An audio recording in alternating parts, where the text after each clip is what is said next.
ఊదటం వచ్చో రాదో మనకు తెలియదు. ఓ శంఖం తీసుకుంటాడు ఈయన, ఊరికి ఇలాగా లిప్పు, పక్కన సౌండ్, స్పీకర్లోంచి సింక్ లేదు, రైలు వచ్చిన సౌండ్, ఊ అని అయిపోయింది అనుకుని పాపం ఈ బోరా తీసేసినా కూడా అక్కడ బోరా మోగిపోతుంది. ఆ శంఖం రైల్వే సౌండ్ లాంటి సోకాళ్ళు శంఖం సౌండ్ తీసేసినా మోగుతుంది. ఆ మాత్రం దానికి ఇంత డ్రామా అవసరం? ఏదో పెద్ద మనవాడు ఇలాగా ఏంటది నర్తనశాల సినిమాలో అర్జునుడు ఉత్తర గోగ్రహణం అప్పుడు ఇలాగా ఓ శంఖం మీద వెళ్తాడు ఆయన. మరి అలాగా అర్జున శంఖారావం లాగా ఈయన కూడా ప్రజలు కృష్ణుడు నేను అర్జునుడు అంటున్నారని అర్జునుడి గెటప్ వేసి మరి ఓ డమ్మీ శంఖం ఊదినప్పుడన్నా ఆ సింక్ చూసుకోవాలి, ఎన్ని సెకండ్లు అది సింక్ చూసుకోవాలి. ఆ సింక్ చూసుకుంటూ మానేసి మరి దొరికేశారు అడ్డంగా. అది నువ్వు కాక మరి నిన్న ఆయన మీటింగు స్క్రిప్ట్ రాసి ఇచ్చినట్టు నైట్ మీటింగ్ రాసి ఇచ్చినట్టున్నాడు.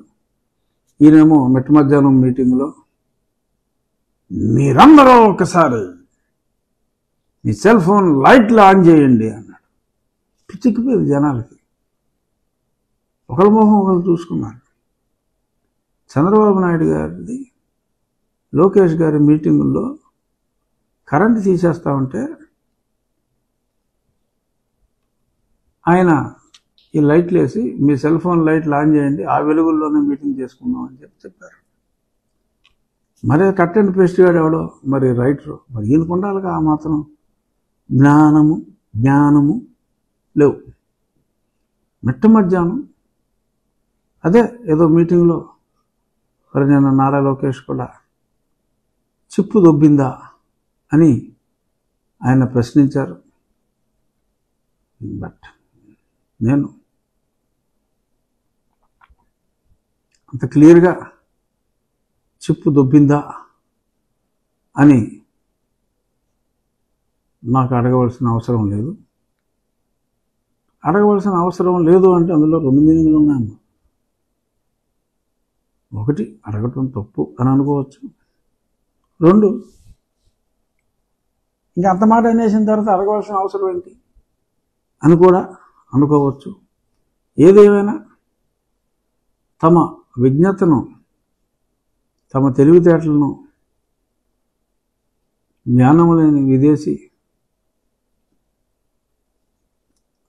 ప్రతినిధులు ఎవరన్నా మెచ్చుకుంటే మెచ్చుకోవచ్చేమో కానీ ఇలాగా పట్టపగలు లైట్లు వేయండి,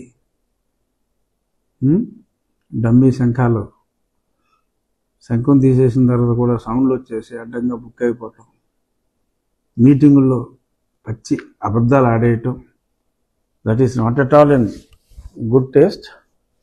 మరి తగ్గించుకుంటే మంచిది.